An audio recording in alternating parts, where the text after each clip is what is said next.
سورۃ المؤمنون کی ابتدائی آیات میں اللہ پاک نے کامیاب مومنوں کی کچھ صفات بیان فرمائی ہیں۔ ان میں سے سب سے پہلی صفت یہ بیان فرمائی کہ کامیاب مومن وہ ہیں جو نماز خشوع کے ساتھ پڑھتے ہیں۔ نماز کے بارے میں عموماً دو لفظ سننے میں آتے ہیں، خشوع اور خضوع، کہ نماز خشوع اور خضوع کے ساتھ پڑھنی چاہیے۔ خشوع نام ہے دل کی توجہ کا، کہ نماز کی حالت میں بندے کا دل نماز کی طرف اور اللہ جل شانہ کی ذات کی طرف متوجہ رہے، کسی غیر کی طرف توجہ نہ جائے، اس کا نام خشوع ہے۔ اور نماز کے اندر خشوع انتہائی ضروری ہے۔ بقول حضرت امام غزالی رحمہ اللہ کے فرماتے ہیں کہ نامہ اعمال کے اندر وہی نماز درج ہوتی ہے جو سوچ سمجھ کر پڑھی جائے۔ سوچ سمجھ کر پڑھنے کا یہی مطلب ہے کہ جس میں توجہ اور دھیان نماز کی طرف ہو۔ ایک حدیث پاک میں آتا ہے، نبی پاک صلی اللہ علیہ وسلم نے ارشاد فرمایا کہ میری امت میں سے سب سے پہلے نماز کا خشوع اٹھا لیا جائے گا، حتیٰ کہ بھری مسجد میں ایک آدمی بھی خشوع کے ساتھ نماز پڑھنے والا نہیں ہوگا۔ اللہ پاک سب کو محفوظ فرمائے۔ باقی میرے حضرت مفتی محمد حسن صاحب دامت برکاتہم العالیہ، انہوں نے اپنی ایک کتاب کے اندر نماز میں خشوع پیدا کرنے کے 5 طریقے تحریر فرمائے ہیں۔ وہ میں عرض کر دیتا ہوں، ان میں سے جو طریقہ آسان لگے وہ طریقہ اختیار کر لینا چاہیے، اس سے نماز میں خشوع کا پیدا کرنا آسان ہو جاتا ہے۔ پہلا طریقہ یہ ہے کہ نماز کے اندر جو کچھ پڑھا جاتا ہے اسے ٹھہر ٹھہر کر الفاظ کو الگ الگ کر کے پڑھا جائے۔ یعنی اگر اکیلا آدمی نماز پڑھ رہا ہے تو اس طرح پڑھے جیسے کچا حافظ پڑھتا ہے، کچا حافظ، اور جب ایک لفظ زبان سے نکالے تو اس کے بعد والے لفظ کی طرف دھیان دے کہ اس کے بعد یہ لفظ ہے۔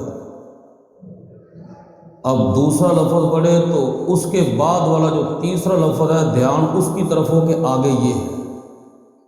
مثلا زبان سے کہہ رہا ہے الحمد، تو ذہن میں سوچے کہ اس کے آگے کیا ہے، للہ، اور جب زبان سے للہ کہہ رہا ہے تو ذہن میں سوچے کہ آگے کیا ہے، رب العالمین، اور جب زبان سے کہے رب العالمین تو ذہن میں سوچے کہ آگے اس سے کیا ہے، الرحمن الرحیم۔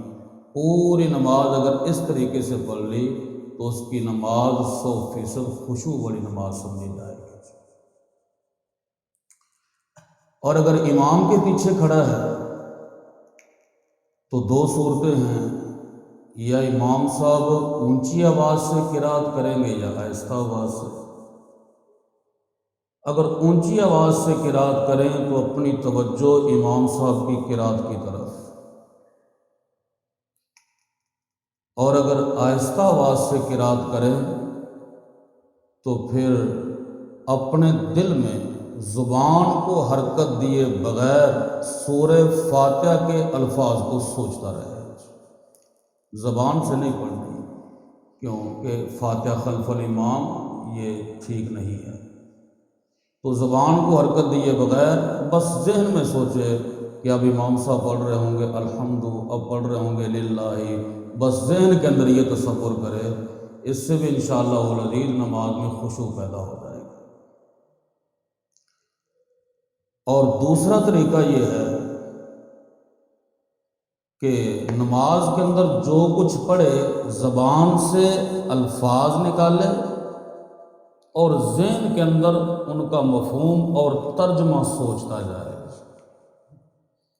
الحمد زبان سے کہہ رہا ہے اور ذہن میں سوچ رہا ہے ساری تعریفیں، للہ زبان سے کہے اور ذہن میں سوچے کہ اللہ کے لیے، زبان سے کہے رب العالمین اور ذہن میں سوچے کہ جو سارے جہانوں کا پالنے والا ہے۔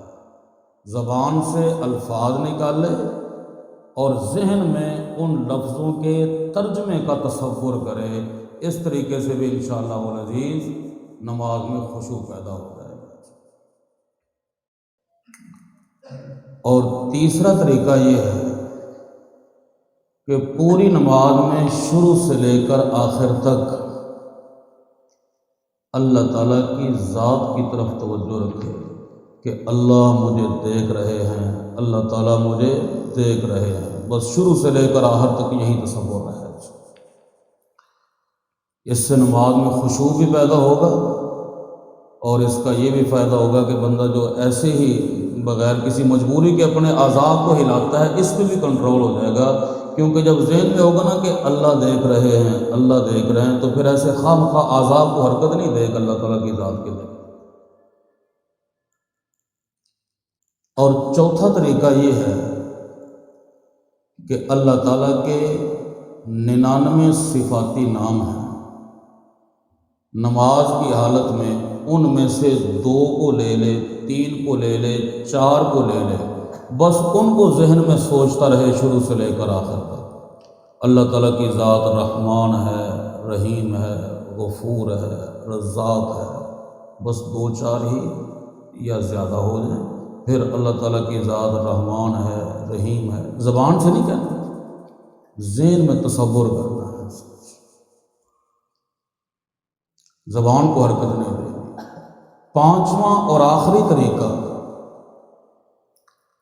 جو میرے خیال کے مطابق سب سے آسان ہے وہ یہ ہے کہ پوری نماز میں بس ذہن میں سوچتا رہے کہ میرے سامنے بیت اللہ شریف ہے اور میرا رخ بیت اللہ شریف کی طرف ہے۔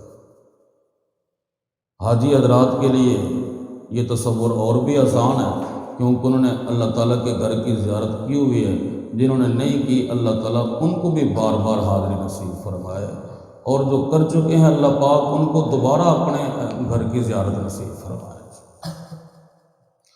تو ان 5 طریقوں میں سے کوئی ایک لے لیا جائے یا بدل کر کے 5 نمازیں ہیں، ایک نماز میں ایک طریقہ، دوسری میں دوسرا، تاکہ ذہن پہ زیادہ بوجھ نہ پڑے۔ لیکن ان طریقوں میں سے کسی طریقے کو اختیار کرنے کے باوجود پھر بھی اگر غیر اختیاری طور پہ ذہن کہیں اور چلا جاتا ہے، اپنی طرف سے پوری کوشش کی لیکن پھر بھی ذہن کہیں اور چلا گیا، تو بندے کے ذمہ تو چونکہ کوشش ہی ہے نا، وہ اس نے کر دی۔ اب اگر غیر اختیاری طور پہ ذہن کسی اور طرف چلا گیا ہے تو اس پہ پکڑ نہیں ہوگی، انشاءاللہ اس کی نماز خشوع والی نماز ہی سمجھی جائے گی، اللہ پاک پورا ثواب عطا فرمائے۔ حضرت عمر فاروق رضی اللہ تعالیٰ کے بارے میں آتا ہے کہ نماز بھی پڑھتے تھے اور نماز کی حالت میں لشکروں کی تشکیلیں بھی فرماتے ہیں، فلاں لشکر کو فلاں علاقے کی طرف روانہ کرنا ہے، فلاں کو فلاں کی طرف۔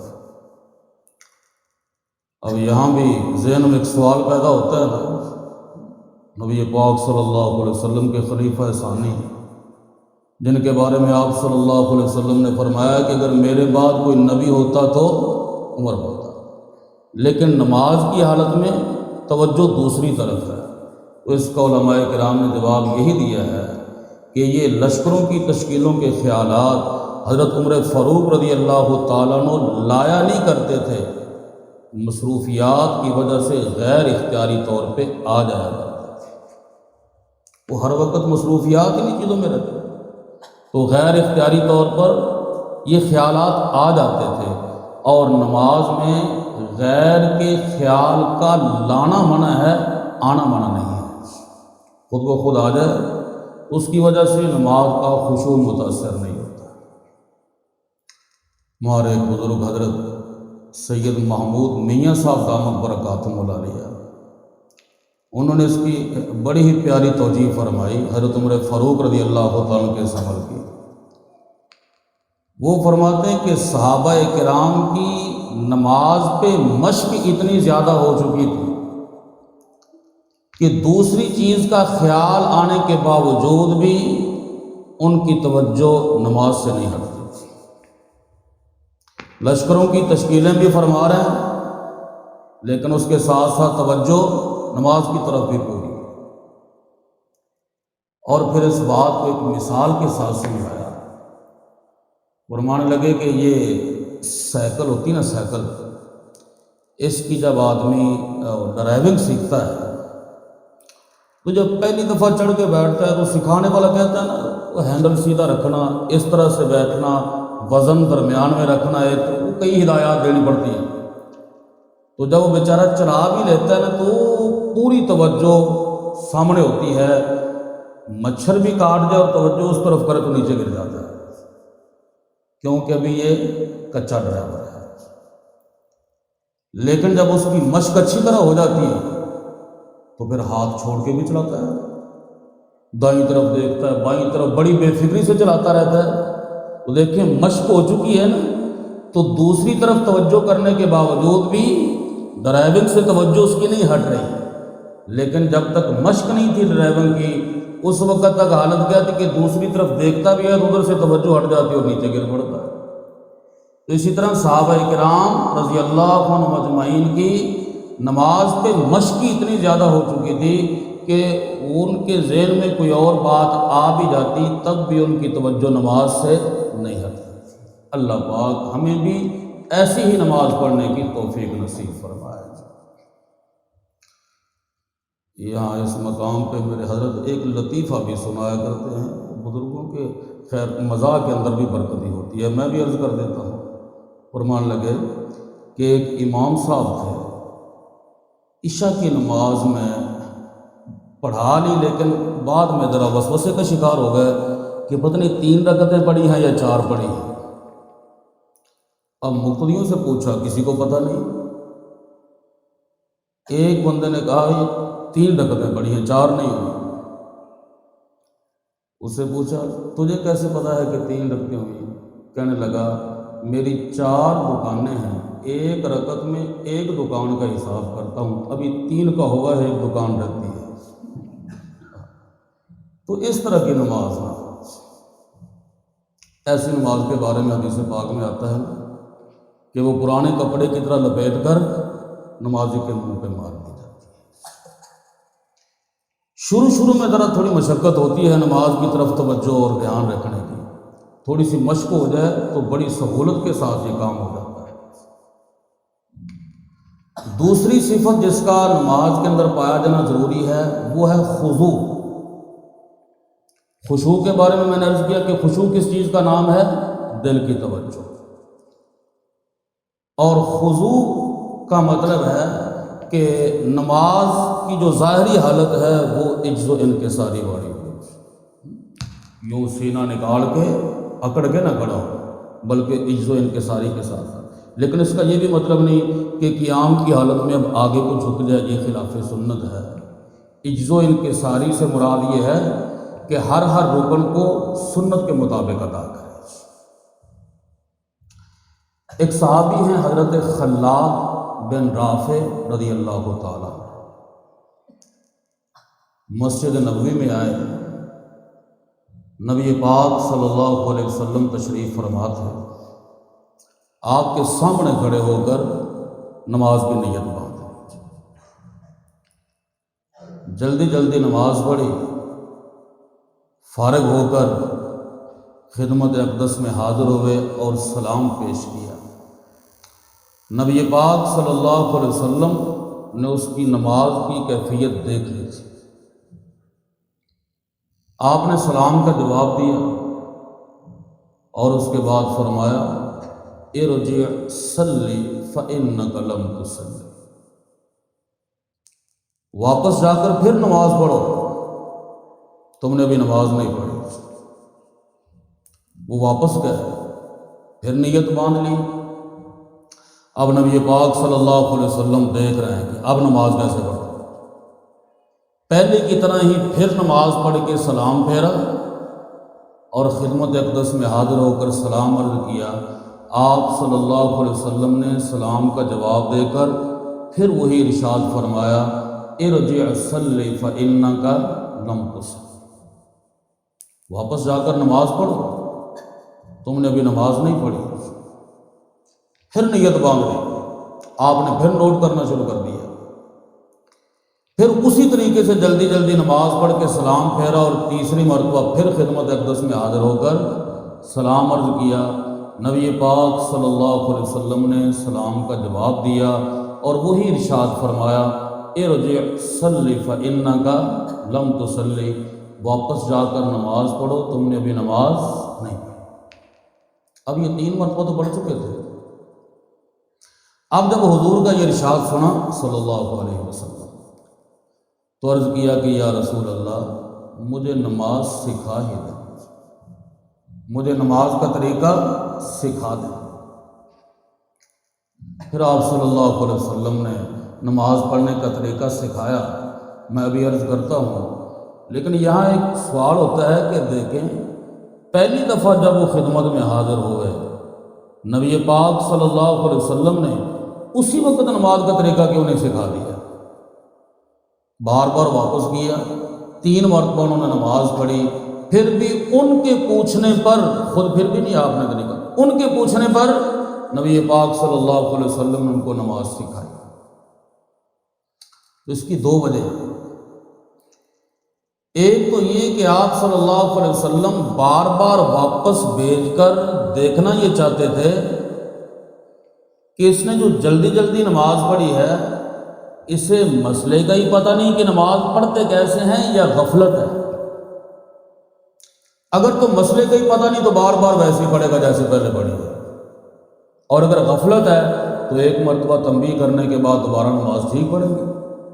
لیکن جب بار بار انہوں نے پہلی طرح ہی نماز پڑھی تو آپ صلی اللہ علیہ وسلم کو یقین ہو گیا کہ اسے نماز پڑھنے کا طریقہ ہی نہیں آتا، مسئلہ ہی معلوم نہیں ہے۔ اور دوسری وجہ بار بار واپس کرنے کی یہ تھی کہ آپ صلی اللہ علیہ وسلم دیکھنا یہ چاہتے تھے کہ اس میں علم کی طلب ہے یا نہیں، خود بولتا ہے یا نہیں بولتا۔ جب طلب ظاہر ہوگی اس وقت میں بتاؤں گا تو پھر یہ بتائی ہوئی بات پر عمل بھی کرے گا۔ تو 3 مرتبہ نماز پڑھنے کے بعد پھر انہوں نے طلب ظاہر کی کہ یا رسول اللہ، اب آپ مجھے نماز سکھا دیں۔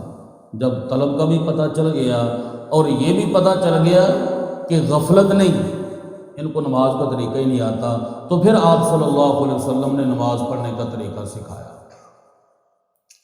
آپ نے فرمایا کہ سب سے پہلے تحریمہ کہہ کر، اللہ اکبر کہہ کر اطمینان سے کھڑے ہو جاؤ، ثنا پڑھو، سورہ فاتحہ، اور اس کے بعد قرآن پاک کا جو حصہ آسان لگے اس کی تلاوت کرو۔ اس کے بعد رکوع کرو، حتیٰ کہ رکوع میں بھی اطمینان کے ساتھ کھڑے ہو جاؤ۔ پھر رکوع سے قومے کی طرف آؤ۔ جب کھڑے ہونے کی حالت میں اطمینان ہو جائے پھر سجدے میں جاؤ۔ جب اطمینان کے ساتھ سجدہ ہو جائے پھر سجدے سے سر اٹھا کر اطمینان سے بیٹھ جاؤ، پھر دوسرا سجدہ کرو اطمینان کے ساتھ۔ یہ نبی پاک صلی اللہ علیہ وسلم نے نماز کی تعلیم دی اپنے صحابی حضرت خلاد بن رافع رضی اللہ تعالیٰ۔ اب اس کا نام ہے خضوع، کہ ہر رکن کو ٹھہر ٹھہر کر سنت کے مطابق ادا کرنا۔ اس میں عام طور پر ہم سے 2 کوتاہیاں ہو جاتی ہیں اور بڑی زبردست غلطیاں ہیں، جن کی وجہ سے بسا اوقات نماز ہوتی نہیں، فریضہ بھی ادا نہیں ہوتا۔ ایک غلطی ہوتی ہے رکوع سے اٹھنے کے بعد، اور ایک دونوں سجدوں کے درمیان، یعنی قومے میں اور جلسے میں۔ رکوع سے جب بندہ اٹھتا ہے نا تو یوں اٹھتے اٹھتے جہاں جا کر اس کی حرکت خود بخود بند ہوتی ہے وہاں تک پہنچنا فرض ہے۔ اگر وہاں تک نہیں پہنچا، یہاں تک آیا، حالانکہ ابھی پیچھے اور جا سکتا ہے، یہاں تک آیا اور سجدے میں چلا گیا تو اس کا فرض رہ گیا، اور جب فرض رہ جائے تو حکم کیا ہے کہ نماز ہوتی ہے۔ اور سیدھا کھڑا ہونے کے بعد اتنی دیر کھڑے رہنا کہ جس میں ایک تسبیح کہی جا سکے سبحان ربی العظیم یا سبحان ربی الاعلیٰ، اتنی مقدار کھڑے رہنا یہ واجب ہے۔ اور واجب کا حکم کیا ہے؟ جان بوجھ کر چھوڑ دیا جائے تو نماز نہیں ہوتی، بھول کر چھوٹ جائے تو سجدہ سہو سے اس کی تلافی ہو جاتی ہے۔ اور اتنی دیر سیدھے ہو کر کھڑے رہنا کہ جس میں 3 مرتبہ تسبیح پڑھی جا سکے سبحان ربی العظیم یا سبحان ربی الاعلیٰ، اتنی دیر کھڑے رہنا یہ سنت ہے، اور اتنی دیر ہی کھڑے ہونا چاہیے۔ کھڑے ہو کر پھر یہ دعا پڑھ لی جائے، ربنا لک الحمد حمدا کثیرا طیبا مبارکا فیہ۔ اس دعا کے پڑھنے تک 3 تسبیحوں کی مقدار بھی پوری ہو جاتی ہے، اور نہ یہ ساری دعا نہ آئے تو مختصراً ربنا لک الحمد اتنا کہہ لینا بھی کافی ہے۔ اس کے بعد پھر سجدے میں جائیں۔ دونوں سجدوں کے درمیان میں جو آدمی بیٹھتا ہے نا اسے جلسہ کہا جاتا ہے۔ جلسے کے اندر بھی یہی کوتاہی ہوتی ہے عموماً۔ سجدے سے اٹھ کر یوں آدمی اٹھتا ہے نا، سیدھا بیٹھتا ہے، ایک جگہ پہ جا کر اس کے جسم کی حرکت خود بخود ختم ہو جاتی ہے جب آخر تک پہنچ جاتا ہے۔ اب یہ سجدے میں ہے، اوپر اٹھ رہا ہے، یہاں آ کر حرکت رک گئی خود بخود، تو جہاں جا کر حرکت خود بخود رکتی ہے وہاں تک پہنچنا فرض ہے۔ اگر وہاں تک نہیں پہنچا، اس سے نیچے ہی ہے، دوسرا سجدہ کر لیا تو اس کا فرض رہ گیا، اور جب فرض رہ جائے تو نماز نہیں ہوتی۔ اور جلسے کی حالت میں اتنی دیر تک بیٹھے رہنا کہ ایک تسبیح پڑھی جا سکے یہ واجب ہے۔ جو اتنی دیر نہیں بیٹھے گا اس کا واجب رہ گیا، اور واجب کا حکم جیسے میں نے عرض کیا جان بوجھ کر چھوڑا جائے تو نماز نہیں ہوتی، بھول کر چھوڑ دے آدمی تو سجدہ سہو سے اس کی تلافی ہو جاتی ہے۔ اور اتنی دیر تک بیٹھے رہنا کہ 3 تسبیحاں پڑھی جا سکیں یہ سنت ہے، اور بیٹھ کر ایک مختصر سی دعا بھی پڑھ لی جائے تو بہت اچھا ہے۔ اللہم اغفر لی وارحمنی وعافنی واہدنی، ایک اور دعا بھی ہے لیکن یہ ذرا مختصر ہے، جلدی یاد ہونے والی، امید ہے یاد ہو گئی ہوگی۔ اللہم اغفر لی وارحمنی وعافنی واہدنی، نہیں تو اللہم اغفر لی اللہم اغفر لی اللہم اغفر لی 3 مرتبہ کہہ لیا جائے، یہ تو بہت ہی آسان ہے۔ یہ 3 مرتبہ کہنے کے بعد یا دعا پڑھنے کے بعد پھر سجدہ کیا جائے تو اب یہ آدمی کہہ سکتا ہے کہ میری نماز سنت کے مطابق ہے۔ یہ تو 2 بڑی بڑی کوتاہیاں ہیں جو بہت ہی خطرناک ہیں، جن کی وجہ سے نماز کے ضائع ہو جانے کا خطرہ ہوتا ہے۔ اس کے علاوہ یہ جب نماز کی نیت باندھتے ہیں، ہاتھ اوپر اٹھاتے ہیں تو کبھی ہاتھوں کو یوں ٹیڑھا کیا ہوا ہوتا ہے، کبھی کافی پیچھے لے گئے، کبھی آگے، تو کانوں کے برابر انگوٹھوں کو لے جانا چاہیے، کانوں کی لو کے برابر، اور یہ جو ہتھیلی ہے اس کا رخ سیدھا قبلے کی طرف ہونا چاہیے، یہ سنت طریقہ ہے۔ اور قیام کی حالت میں نظریں سجدے والی جگہ پہ، رکوع کی حالت میں نظریں دونوں پاؤں کے درمیان، اور سجدے کی حالت میں نظر اس جگہ پہ۔ سجدے کی حالت میں کوتاہی ہاتھوں کے رکھنے کے اعتبار سے ہو جاتی ہے، کافی پیچھے رکھ لیے، سر آگے رکھ لیا، یا سر سے ہاتھوں کو آگے کر دیا۔ یہ جو دو انگوٹھے ہیں ان دونوں کے درمیان ناک رکھنا چاہیے، اور یہ انگوٹھے کانوں کی لو کے برابر۔ علماء فرماتے ہیں کہ کانوں کی لو کے اتنا برابر ہوں کہ اگر کان سے پسینے کا یا پانی کا قطرہ یوں چلتا چلتا پہنچے لو تک اور یہاں آ کر نیچے گرے تو انگوٹھے کے ناخن کے اوپر گرے، اس طرح اس لو کے برابر ہونا چاہیے۔ اللہ تعالی ہم سب کو اسی طریقے سے نماز پڑھنے کی توفیق نصیب فرمائے۔ آخر میں ایک کرسی پر نماز پڑھنے کے حوالے سے مسئلہ، اس کا آج کل بہت زیادہ رواج ہو چکا ہے۔ جس آدمی کو تھوڑی سی بھی تکلیف ہوتی ہے وہ کرسی رکھ کے نماز پڑھنا شروع کر دیتا ہے۔ خاص کر ہمارے لاہور شہر کی کسی مسجد میں جائیں تو کرسیوں کی لائن ہوتی ہے۔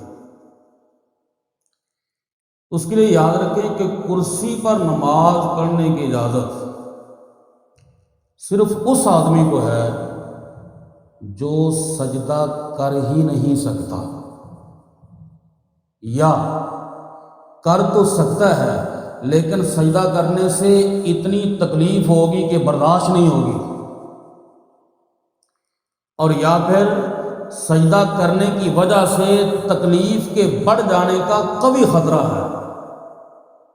مثال کے طور پہ اس جگہ کافی بڑا زخم ہے، رگڑ لگی ہوئی ہے، اب سجدہ کرتا ہے تو یوں اس کو ذرا ساتھ لگانا پڑے گا، زخم پھٹ جائے گا، خون نکل آئے گا، تو نقصان کا خطرہ ہے نا۔